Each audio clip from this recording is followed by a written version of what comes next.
let's fall in love.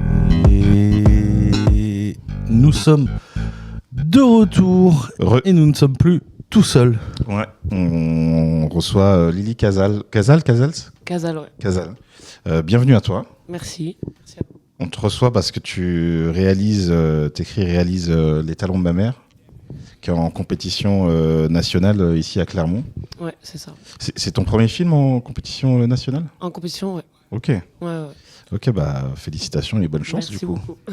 Bonne chance. Et t'as déjà été dans des sélections quand même à Clermont-Ferrand ? Non. Non, d'accord. L'année dernière, j'ai bossé sur un film qui a été pris en région, Ceux qui rêvent, de Zeynep Bouzid. Okay. Et j'étais chef opératrice dessus. C'était un film de fin d'études qu'on a fait ensemble en Tunisie. Okay. Voilà. Et après, j'ai accompagné Joachim, tout ça, pour la sélection de leur film. Donc, ça fait plusieurs années que je viens, mais j'avais pas encore pu diffuser mon film. Ouais, parce qu'on en discutait un peu. Donc, tu fais partie du collectif J'ai grandi ici ? Ouais, c'est ça. Et vous êtes des anciens étudiants de la Cinéfabrique ? Majoritairement, ouais, c'est ça. C'est ça, ouais. Ouais. Et si je comprends bien, vous faites un peu de tout, quoi, en termes de rôle sur des tournages. En fait, vu que chacun a fait une section spécifique pendant la Cinéfabrique, on a eu l'habitude de tous bosser ensemble sur les films, donc en faisant nos postes respectifs. Et c'est vrai qu'après, en quittant l'école, on avait envie de garder la même énergie et de pouvoir avoir un peu plus de liberté. Donc c'est vrai qu'il y en a qui sont passés devant, derrière la caméra, et tout le monde a un peu fait de tout, on va dire. Et toi, du coup, tu fais plutôt quoi comme poste ? Moi, j'ai fait comédienne sur quelques trucs.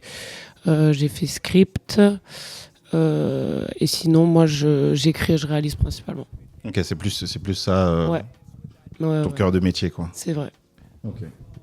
Et donc sur les Talons de ma mère, comment tu résumerais nous alors comme on t'a dit, on l'a déjà vu, donc on en a parlé sur le live, je crois hier, je pense, j'imagine. Hier. Mais comment tu résumerais ce que ça raconte ? Le film ? Ouais. Donc je vais pas résumer le film parce que du coup. Ouais. Voilà. Mais je pense que l'idée, c'était beaucoup de questionner un peu traverser cette relation mère-fille et avec elle, de questionner un peu les dictats de genre avec deux personnages qui sont très éloignés. Voilà, donc c'était de les mettre en contraste et surtout ne pas porter de critiques sur une forme de féminité ou une autre, parce que la petite José, donc on pourrait penser qu'elle a des attributs, disons, plus masculines, et c'est pour ça que sa mère, elle l'emmène dans un centre commercial. Mais en fait, le film de base, comment on appelle ça, l'adaptation d'une pièce de théâtre, D'accord. Gloria, qui a été écrite par Marcos Carames. Et c'est en partenariat avec le Théâtre des Célestins de Lyon, en fait. Et du coup, le film est un peu parti du personnage de Gloria, de la maman. Et voilà, c'était un peu pour questionner comment aussi, à son âge, elle est victime, un peu sans le savoir, un peu de rôle imposé ou de conformité à la société, de parce qu'elle pense être une bonne mère, finalement, mais on voit qu'elle a... Gloria, qui est la mère, qui est la victime.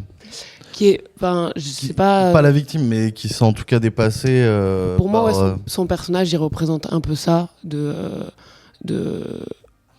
ça, je sais pas de quel côté on est quand on voit le film, parce qu'il n'y a pas de côté à choisir entre José ou Gloria.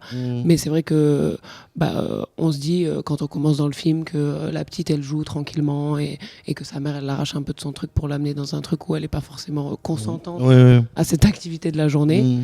Et en fait, c'est pas pour dire qu'elle se trompe dans son rôle de mère et tout, mais c'est un peu pour dire que y a des rôles de maman qui sont un petit peu attendus, et que elle, finalement, elle essaie de bien faire, avec des grosses guillemets, et de faire ce qu'on attend d'une bonne maman, parce qu'il y a plein d'autres cases auxquelles elle ne répond pas dans son attitude. Enfin, elle rejette un petit peu sa maternité dans un truc affectueux. Elle est un petit peu... elle lui clope un peu à la gueule. Enfin, elle fait un peu des trucs où certains pourraient porter un jugement qu'elle n'est pas une bonne mère pour une gamine de 10 ans, quoi. Donc, c'est un petit peu flou et tout large et tout. C'est un peu la première fois que j'en parle du coup, Ok. parce que c'est la première sélection du film. Mais voilà, je sais pas si vous avez traversé ces questions et tout, mais c'était un peu le... Oui, alors oui, moi je trouve ça intéressant que tu dises on ne sait pas si son point de vue ou pas. Moi j'ai un peu vécu le film comme j'avais l'impression qu'on était plus justement sur le point de vue de José au début. En tout cas, c'était le sujet principal et que c'était à la lettre, pas victime de sa mère. C'est pareil, c'est pas un mot très très agréable, mais plutôt qu'elle va devoir suivre un peu sa mère sans le vouloir vraiment. Et j'ai l'impression que plus on avance dans le film, plus la mère prend une place plus importante, surtout avec cette fin un peu en demi-teinte, un peu particulière où on voit qu'il y a que de la bonne volonté de la part de la mère, mais qu'elle est complètement perdue sur comment elle doit s'occuper de sa fille. On en parlait avec Kevin. Il y a aussi de par les dialogues, il y a 2-3 dialogues qui laissent penser que éventuellement la mère n'a pas tout le temps la garde aussi. Je sais pas si ça a été pensé comme ça. Non, pas du tout. Ouais. Ok. Non. C'est plus un truc. C'est dans la première séquence. Je doute qu'on puisse passer à côté, mais c'est plus son père qui s'occupe d'elle globalement. Ouais, c'est ça. Et elle qui bosse beaucoup. D'accord. Et voilà. D'accord, il y a pas de précision s'ils sont encore ensemble ou pas. C'est pour ça qu'on se posait la question. Mais oui, ça se sent que elle essaie d'être juste une bonne mère, mais qu'elle comprend pas tout et même quand elle essaie de comprendre, elle y arrive pas forcément. Et c'était assez touchant. De voir ça. Moi en plus je me suis un peu projeté parce qu'il y a ce côté ça me faisait beaucoup penser à ma mère aussi. Pareil avec une vieille voiture toute pourrie, il n'y a pas forcément les moyens aussi dans la famille, il y a plein de trucs comme ça qui sont assez simples, qui créent aussi un peu de l'humour indirectement et qui sont assez intéressantes, et le cast marche vraiment bien aussi. On a surtout la mère, mais surtout José. José a plein de, c'est ce qu'on disait, nous on disait ça en débrief, elle a plein de micro-expressions, de petites expressions. J'imagine que la diriger, ça a beaucoup joué aussi. Mais en tout cas, elle parle pas. C'est un poncif que je trouve qu'on voit souvent, d'avoir des enfants jeunes qui parlent pas. C'est Guillermo del Toro qui disait si vous avez des enfants, ne les faites pas jouer, ne les faites pas parler dans votre film, c'est toujours un peu compliqué, on sait jamais comment ça peut être et c'est difficile à diriger. Mais et résultat, on a ce poncif, on l'a vu encore de personnages jeunes qui parlent pas et qui fait souvent la tête et tout. Mais là, il y a plein de micro-exceptions, des micro-sourires, des sourires qui n'en sont pas, des regards très renfrognés, qui essaie aussi un peu de comprendre sa mère et la volonté, mais qui a pas vraiment envie, et ça fait vraiment tout le charme, et il y a une vraie synergie entre les deux qui marche vraiment bien. Est-ce que ça n'a pas été trop difficile justement d'avoir une personne aussi jeune à diriger sur le tournage ? Du coup, pour parler un peu du casting, donc les 2 comédiennes n'en sont pas du tout. Ah ouais ? Ouais. D'accord. Ça se sent pas du tout. Ah ouais, non, ça se sent pas. C'est d'accord. Ni l'une ni l'autre n'a jamais fait ni comédie, ni théâtre, ni tout ça. Ok. Donc, José, c'est une jeune fille qui s'appelle Lison. Elle avait 9 ans au moment du tournage. Et en fait, on l'a castée avec Joséphine, qui est ma co-scénariste et avec qui on a un peu fait toute la prépa du film et tout ça.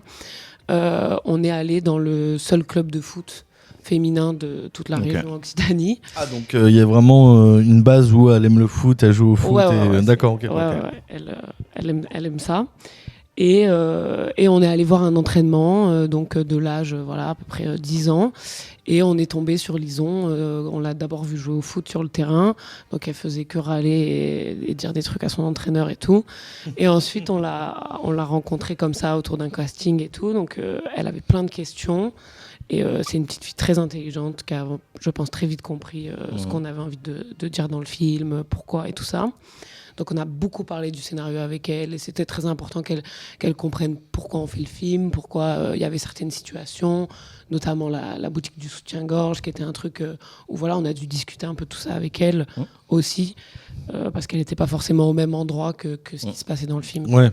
Voilà, c'est pas son histoire, c'est une fiction. Et du coup, de ça, ça a été beaucoup préparé en amont. Et Euphémia, donc celle qui joue Gloria, pareil, elle avait jamais fait ça. Et c'est une femme qui vient de mon village, voilà, c'est une connaissance de tout ça. Et pareil, on a fait beaucoup d'essais, beaucoup de casting, beaucoup de lectures de scénarios. L'important, c'était, je trouve que c'est, on va dire, difficile de jouer avec des comédiennes non pro, mais je trouve qu'il y a un truc qui est hyper agréable dans la préparation, en tout cas, c'est d'essayer de faire passer pourquoi on raconte le film et pourquoi.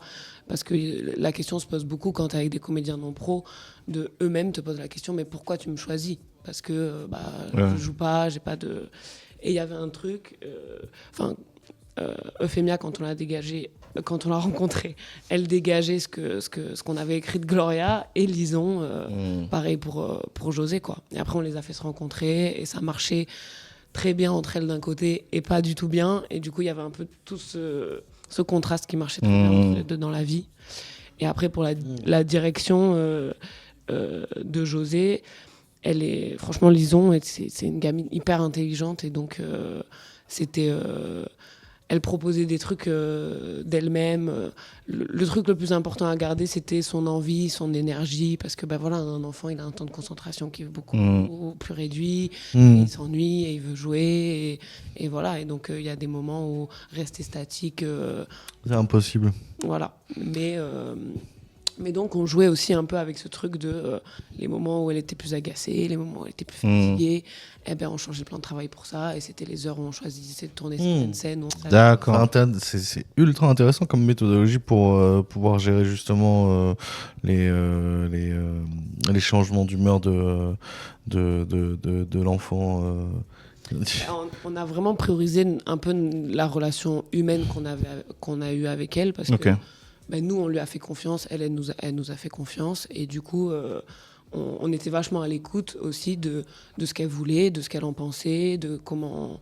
Et on a appris à la connaître, en fait, avant de la foutre devant une caméra et une équipe. Et du coup, il y avait un truc un peu qui s'est fait aussi simplement comme ça, où on était à l'écoute. On forçait pas si c'était pas maintenant. C'était 2 heures plus tard, c'était le lendemain. Et donc voilà, c'est comme ça qu'on a un peu... réussi à gérer ce challenge qui en vrai en est un, parce que c'est en termes là c'était une toute petite équipe, on était 3 ou 4 et du coup c'était un peu compliqué, il y avait personne pour s'occuper d'une enfant. Ça se fait souvent sur les tournages, il y a quelqu'un qui va s'en occuper, des références ou des coachs et tout ça, et là il n'y en avait pas, mais cette difficulté, elle nous a permis d'avoir vraiment une équipe où du coup on était très unis et où par exemple Lison était tout aussi proche de l'ingé son que du chef op, et donc il y avait une confiance totale entre l'équipe, puisqu'il n'y avait pas une seconde où on se lâchait, puisqu'on était un petit groupe, donc il fallait qu'on reste tout le temps ensemble, et je pense que ça a aidé aussi à se connaître et à rester dans un truc humain et pas juste elle a lu et elle devait jouer ça. Parce que je pense qu'avec elle, ça n'aurait pas marché. Trop intéressant. Ouais. Résultat, il y a eu beaucoup de journées de tournage. Vous avez tout fait en 2-3 jours, quelque chose comme ça, ou... Un peu plus quand même. Ouais, je dirais 5. 5, quand même. Ok. Parce qu'on était aussi... je dis ça, mais il y a des moments, par exemple, pour certaines boutiques, où on n'avait que de telle heure à telle heure. Ah oui, d'accord, oui, forcément. D'accord. Voilà, donc ça, c'était une contrainte en plus, le centre commercial. Et du coup, il y a des journées, on a fait peut-être qu'une matinée, des journées hyper complètes. On dépendait beaucoup du centre commercial, de comment les commerçants voulaient nous accueillir, quoi. Ouais, je visualise tout à fait. C'est marrant d'en sortir un produit autant aussi bien réussi et qui marche aussi bien avec autant de plein de micro contraintes autour du casting, autour du lieu, autour de l'équipe, même de l'équipe qui est réduite, et d'en sortir quelque chose aussi bien. Il y en a beaucoup avec des grosses équipes, ils n'arrivent pas à faire autant. C'est assez impressionnant et c'est très intéressant. Surtout le fait qu'elle soit pas actrice, je suis encore un peu abasourdi. Moi, j'ai du mal à le croire. J'ai vraiment du mal à le croire. Ensuite, il y a peut-être un naturel dans leur comportement, mais c'est marrant que tu dises par exemple que José, l'actrice qui joue José, avait l'air de beaucoup parler, de beaucoup discuter avec son coach, alors qu'elle parle pas du tout pendant tout le court métrage. C'est très intéressant, et très impressionnant. Merci beaucoup. Et du coup, tu disais que c'est une pièce de théâtre par le théâtre des Célestins, c'est ça ? Ouais.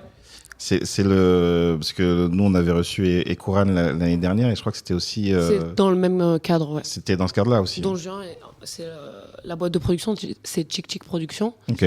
Et en gros, ils sont en partenariat avec le Théâtre des Célestins, qui chaque année propose aux sortants de la Cinéfabrique de faire un court-métrage qui adapte les pièces qu'ils jouent durant l'année. Ok, c'est intéressant. Et voilà. Et du coup, ce que j'ai trouvé particulièrement intéressant dans le film, c'est le fait d'avoir ce personnage, alors je vais le dire comme ça, un peu donc de José, un peu garçon manqué, etc., très porté football. Alors vous en avez discuté.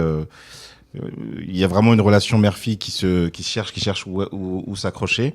Et du coup, effectivement, la mère qui se raccroche un peu au code de la féminité, etc. Et donc d'avoir ce personnage plongé dans un univers totalement féminin. Tu parlais de la boutique de soutien-gorge, le fait de se faire percer les oreilles, etc.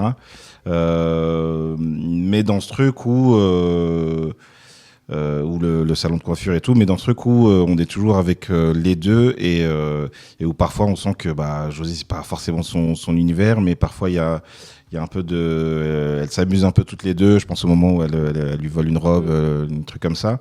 Mais du coup, moi j'avais vu aussi Fille, ton précédent court-métrage. Et du coup, je trouvais qu'il y avait beaucoup justement les questions de genre et de jeu sur le genre. Et de la même manière, du coup, Fille, c'était, il y avait aussi une fille qui jouait au foot. Justement, on était aussi là-dessus avec ces deux personnages d'amis qui vont voir la sœur de l'une, qui est plus du coup justement dans les codes de féminité. Qui avait un peu leur transmettre, etc. C'est du coup la question du genre, c'est quelque chose que tu penses travailler souvent dans tes films? Ben, c'est un truc qui vient un peu, je pense, naturellement. Et c'était important pour moi d'avoir le personnage de José. On m'a beaucoup demandé pourquoi elle n'est pas en rébellion face justement à ce que sa mère lui impose, pourquoi elle accepte aussi facilement de se faire trimballer comme ça dans le centre commercial et tout ça. Et en fait, moi je pense qu'à l'âge de José, à 10 ans, c'était important pour moi de mettre un peu le point sur une forme de naïveté vis-à-vis de cette question du genre, justement. Pour moi, il n'y a pas une réponse parce qu'elle joue au foot, elle n'a pas envie de ce que sa mère va lui imposer, et aussi parce que je pense qu'elle y voit pas de code, ou elle y voit pas, pour le moment, un truc de ça c'est pour les garçons, ça c'est pour les filles, comme elle peut entendre ou quoi, même si à 10 ans, il y a déjà dans les cours de récré et tout une influence quand même énorme de qui prend la place et tout ça. Ouais, c'est même un sujet d'actualité en ce moment Ouais. vis-à-vis des cours autour de l'éducation sexuelle et du genre, et qui pose problème pour une partie de la population, et d'autres qui sont en mode non, c'est bien en fait, c'est une bonne chose. Et non, ça répond bien. C'est vraiment... Désolé, j'ai voulu interrompre, mais j'ai pas de conclusion, mais je trouve vraiment que en fait, il y a certains cours qui résonnent vraiment bien en ce moment avec l'actualité, mais c'est aussi Clermont qui fait la section, bien sûr. Ouais.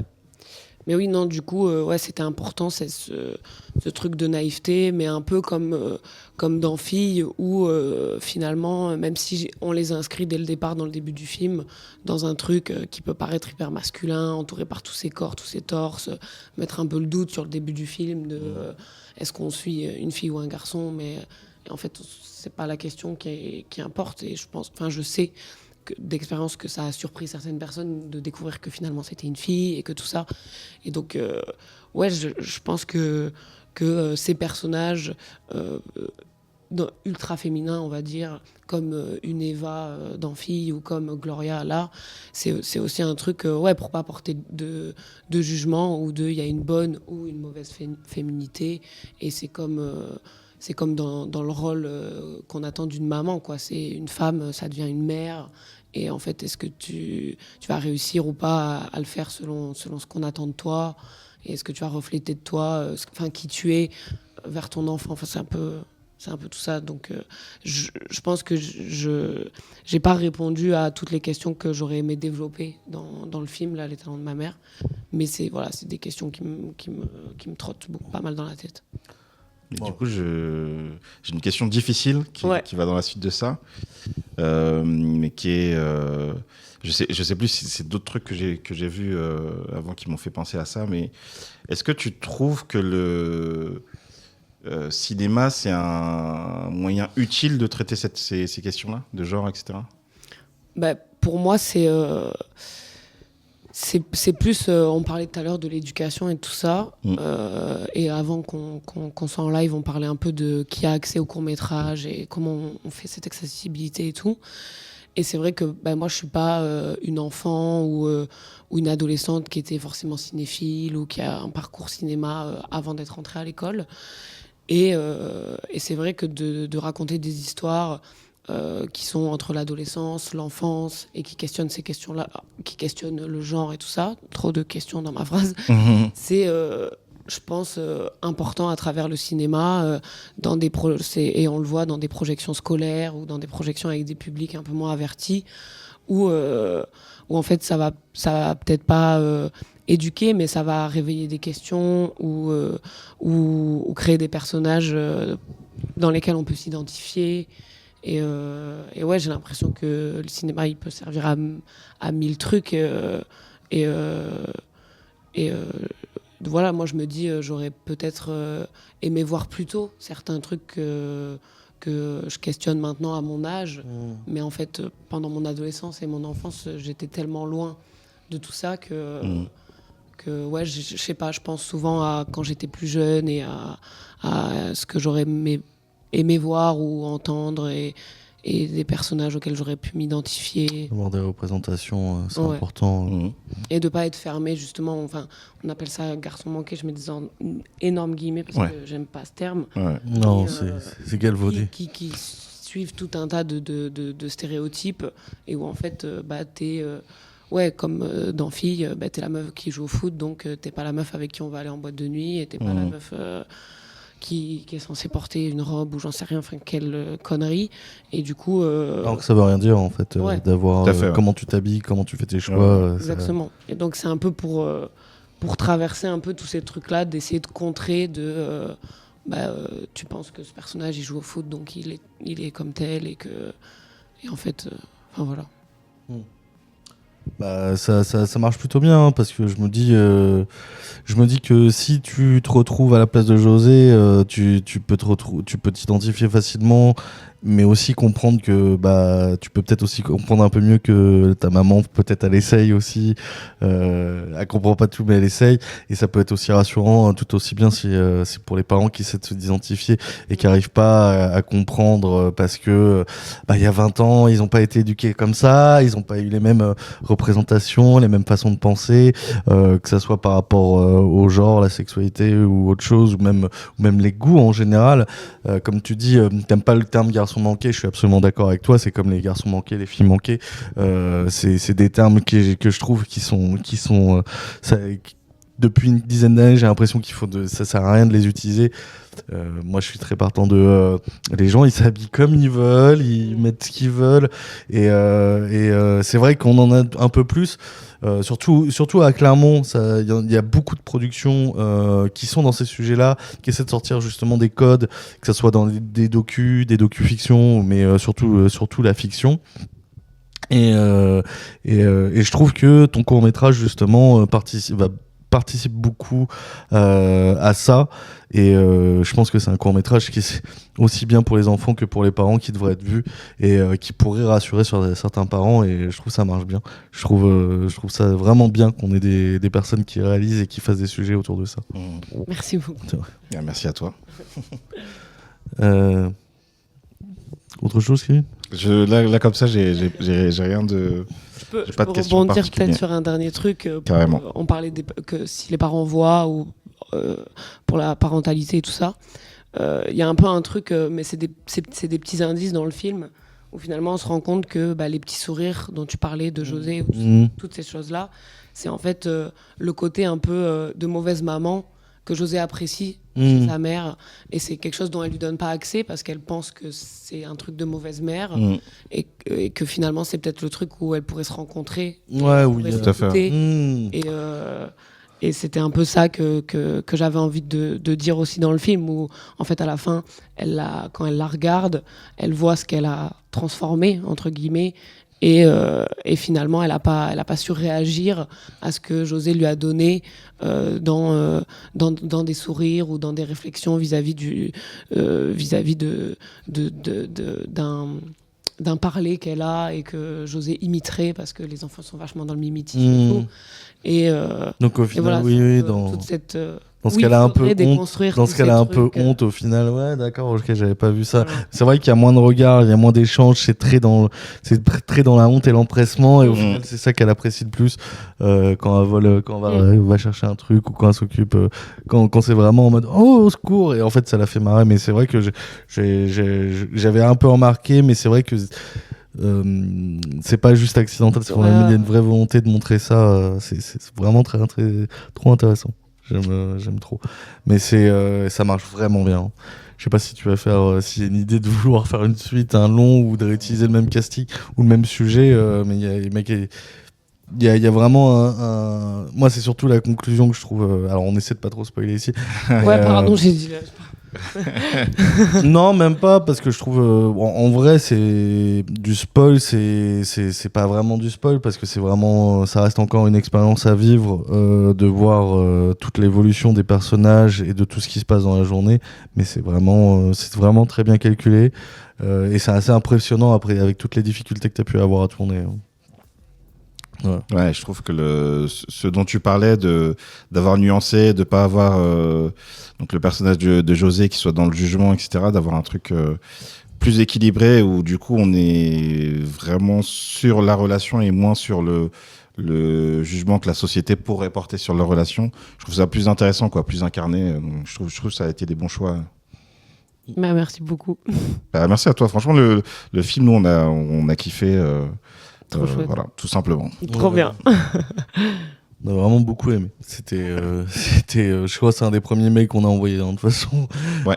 Mais un vrai plaisir. En tout cas, j'espère que cette content. rencontre t'aura plu aussi, également. Nous, ça a été un vrai plaisir d'apprendre tout ça sur le film, sur la réalisation, et sur ta volonté, et sur tes sujets de prédilection. Trop intéressant. Merci beaucoup, c'était très agréable d'en parler. Donc Tant mieux. je suis très contente. Et nous, on va s'arrêter là pour aujourd'hui, mesdames et messieurs. On se donne rendez-vous demain matin pour la suite de notre débrief. Une nouvelle rencontre aussi demain. Ouais, demain, on reçoit Saher El Hachi pour Bord à Bord. El Haf, je crois que ça se dit en arabe, qu'on a regardé hier, qu'on n'a pas eu le temps encore de discuter, mais du coup on reçoit à la fois la réalisatrice et l'actrice principale. C'est trop cool. Ah, on reçoit l'actrice aussi. Ouais. D'accord, ok. Je viens de l'apprendre. Ok, va falloir pousser les meubles. Ouais, on va mettre la deuxième chaise. Ouais, c'est ça. Sur ce, bonne soirée, bonne journée, bon festival à tous ceux qui sont sur Clermont, et à plus tard. Bonne journée. Regardez des films.